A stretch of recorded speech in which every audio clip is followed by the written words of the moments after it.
Chapter 77, Newcago. I woke up at 8 New York City, which was 7 Chicago time, which is usual for me, but I could tell Marcus wanted to sleep in, so I let him sleep in, and I took a shower and got dressed for a beautiful, warm, early spring day in New York City, followed by a flight home in some jeans and a white tank top, and when it was over, I crawled back into bed and then continued cuddling Marcus. It was about 10 minutes after that Marcus woke up and finally remembered what we did last night. "Good morning," I said. I then kissed Marcus on the lips. "What time is it, Hannah?" Marcus asked. 8:30 New York City time. Our flight out of LaGuardia to Chicago Midway is not till 10 tonight, so we don't have to be at the airport until 7 at the earliest, I answered. "Let me take a shower and get dressed, and then where would you rather go to first in Queens?" "The Botanical Gardens. There first, then the mall, then LaGuardia Airport." Marcus then showered and dressed, and then we put our cloaks on and had the finest day in New York City, switching buses and walking outside and shopping in New York City that we are most likely ever going to have in our lives in New York City. After that, it was just a bus ride to Terminal B at LaGuardia, which is where Southwest has their flights, and we went inside. When we entered, there was not much of a crowd inside at all. "Have you checked in already?" Marcus asked. "No, we were probably going to have a bad boarding position for our flight back to Chicago," I answered. We then walked to the check-in counters, and there we began to check into our flight. "Can I help you?" asked the customer service agent. "Hannah Gregory and Marcus Robbins checking in for flight 1310 to Chicago Midway," I said. "Proof of identification?" asked the customer service agent. We then showed him our Illinois state IDs. "How many checked bags?" asked the customer service agent. "2, one for each of us," answered Marcus.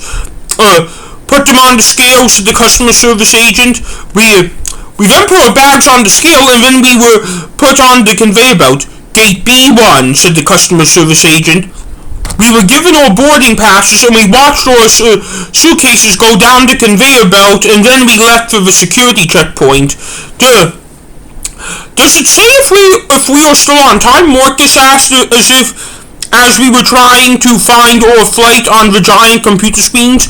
"We're still on time. This is unusually empty for LaGuardia, even though it is the least busy out of JFK, Newark, and LaGuardia," I answered. "I also know that the only city it serves on a daily basis that's more than 1,500 miles from here is Denver." "I heard that too." We then entered the security line, and it literally only took us 5 minutes to get through it with no problems, even with our cloaks, and our gate was right there just past it. We literally walked to gate B1 in just our socks without our shoes. "Hungry?" I asked. "No, but I have a feeling, if I don't eat anything before the flight, all I'm going to have is peanuts, and when we arrive at Midway, everything will be closed, and once we get to Midway, our main goal will be to get to the baggage claim," Marcus answered. "Let's just get something to hold us over, from further down in the terminal." Okay. We then walked further down to the gatehouse, and we just got overpriced subs at a Subway, but it will do. So, before we need to go, what do you think we need to do about going to Detroit the day the helicopters appear? I asked. "We will figure it out when the time comes," Marcus answered. "But what do you think that means?" "I don't know. Why?" "Well, that daily association, do you think comes to mind with feeling for helicopter?" "I don't know. That's why I don't know." "Oh, I see." And there was a pause as we threw our wrappers away. "My main question, though, is how are we going to get to Detroit, and who should I take along?" Marcus asked out loud. You mean questions? You mean questions," I corrected. "Pardon? Those are 2 questions you just said." "You're right. I can answer one of them for you, but you cannot tell my dads about it." "I am listening." "My dads have motorcycles, one for each of them. I have my driver's license, and I know you have yours. We just don't need them very much because we use the train to get around everywhere. That's just 2, or we are for sure going to need 4, possibly 7. Well, I have a solution for 4, but not 7. What is it? Each of those motorcycles comes with capsules that Sam and George I know can fit in, which they can ride in. Marcus was then playing with his phone. What are you looking up? I asked. Sam, my road Greek brother, told me many times that I-94 is the main road connecting Chicago to Detroit, Marcus said. He has told you that? Well, he likes telling me about the go through city by city, and I remember with him listening as part of I-94 when he was listening to me east to west, Detroit, Ann Arbor, Jackson, Marshall, Kalamazoo, Benton Heights, Gary, Chicago. I also have told you that my uncle lives in Ypsilanti, which is near Detroit but closer to Ann Arbor. Oh yeah. Well, where is it exactly you were looking up?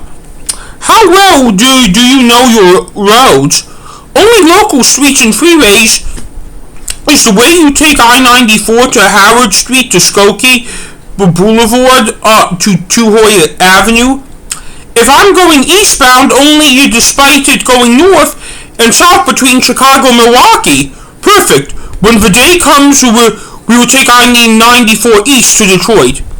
What about if 7 people need to ride? Then we will rent a car against my parents' will.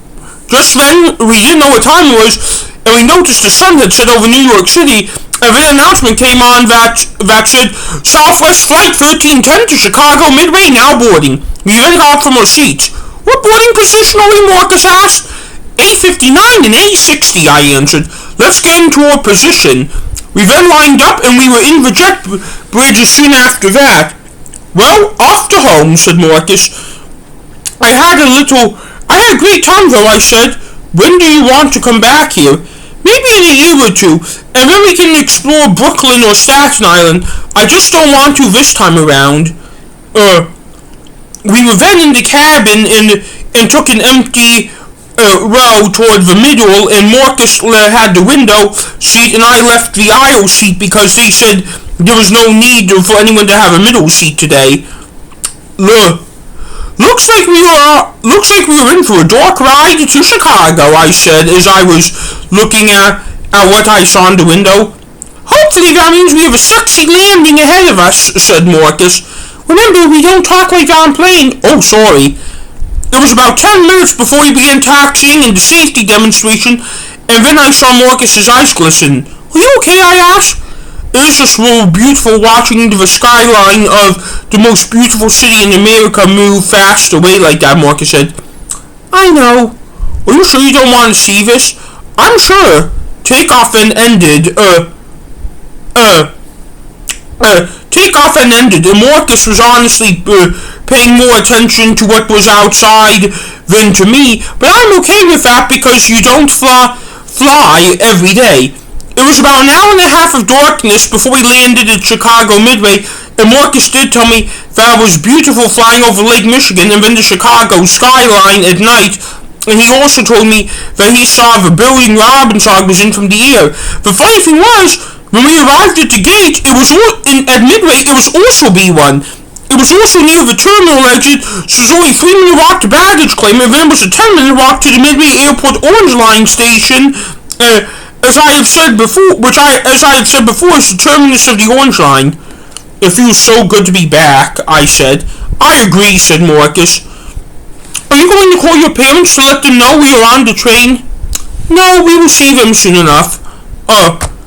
I'm going to go in with you to make sure you get into Robbinsog, okay? And I may tell your parents about our trip, and I want to make sure your mom is doing okay. Thanks. Sure. Also, thanks for this trip and paying for the majority of it. I promise I will have more money as soon as I finish college. I know. Our Orange Line train then left Midway and was a 20-minute ride to the Loop, and when we got off at the first stop in the Loop, which was Harold Washington Library Street in Van Buren, we then walked down the street to the Robbinsog building, rode the elevator up to the 7th floor, and then after a few seconds of walking, we were back in Robbinsog.